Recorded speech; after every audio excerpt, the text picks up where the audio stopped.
Ayon sa PhilippineStar.com, naniniwala si Vice President Sara Duterte na siya ay target ng isang organized demolition job batay sa paglala ng mga personal na pag-atake laban sa kanya online. Gayon din ang reaksyon ng publiko sa kanyang pagtulak ng confidential funds noong nakaraang taon.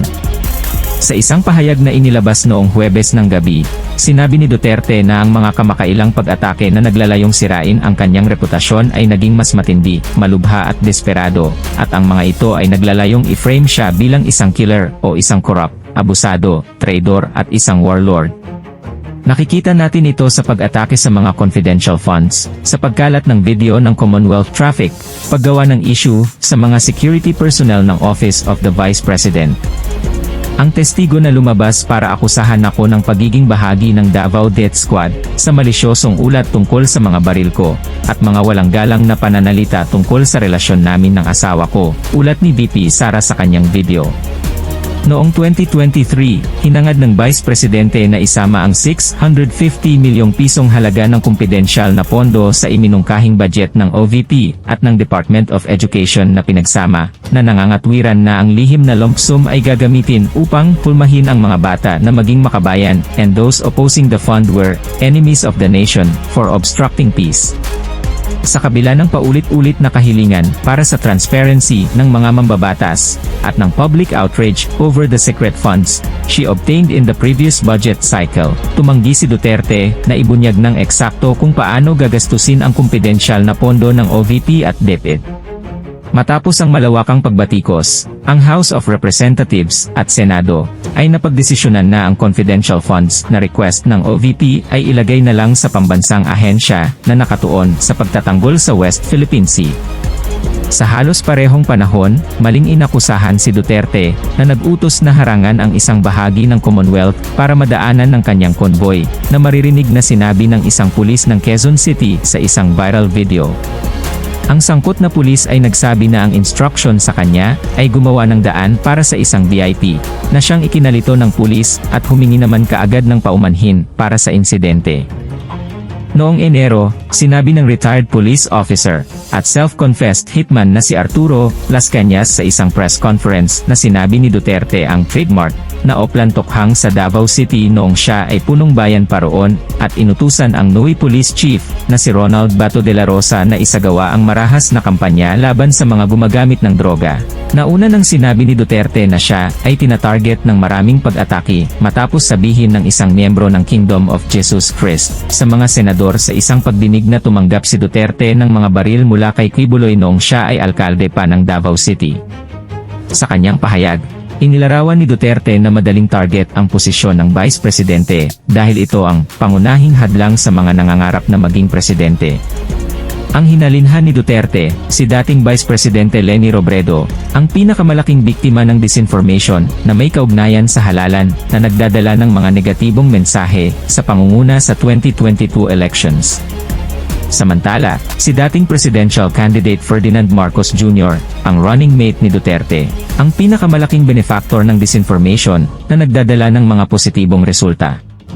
Ang ama ni Duterte, si dating Pangulong Rodrigo Duterte, ay minsan nang inakusahan ng maling impormasyon ni Robredo sa isang online campaign sa social media para punahin siya noong pananalasa ng Bagyong Ulysses noong 2020.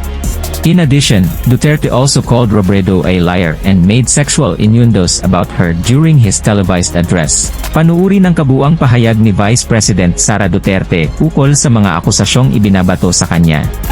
Mga kababayan, ang black propaganda ay maruming bahagi ng politika at gagamitin itong sandata laban sa akin ng mga taong nangangarap na makita tayong bigo sa pagtupad ng ating sinumpaang tungkulin sa bayan. Nagiging mas matindi, mapangahas at desperado na ang mga paninira sa akin ngayon. Bahagi ang mga ito ng isang organisadong demolition job na ang layunin ay sirain ang aking integridad at gumawa ng imahe na ako ay isang mamamatay tao, na korap, abusado, taksil, at isang warlord.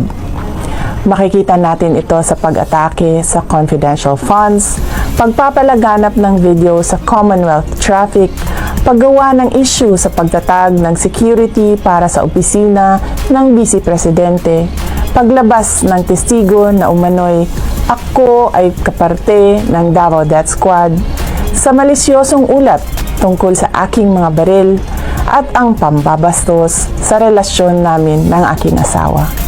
Kamakailan lamang ay nagsusulputan din ang mga online scam sa pera sa social media, katulad ng scholarship o pabaon program para sa mga mag-aaral. Sinisiraan ako para pagdudahan, pahiyain, at panghinaan ng loob. Nais nilang isuko ko ang aking sinumpaang tungkulin na magsilbi sa bayan. Ayaw nilang magtagumpay tayo para sa edukasyon ng mga batang Pilipino at para sa kanilang kinabukasan na nanganganib sa kamay ng korupsyon, kriminalidad, iligal na droga at terorismo. Taliwala ni ining tanan, daghang salamat sa inyong padayon nga suporta ug pagmahal. Magpadayon ko sa akong trabaho para sa kaayuhan sa nasod. Salamat sa inyong patuloy na suporta sa aking mandato na itaguyod ang pag-angat ng antas ng edukasyon ng ating mga kabataan. Salamat po sa inyong mga dasal. Tandaan po natin na ang mga paninirang ito ay nagkukubli ng mga personal at politikal na interes. At ang mga ito ay hindi ninyo interes. Hindi interes ng bayan, hindi ito interes ng Pilipinas. Para laging kang update sa bagong mga videos, please subscribe, like and hit the notification bell.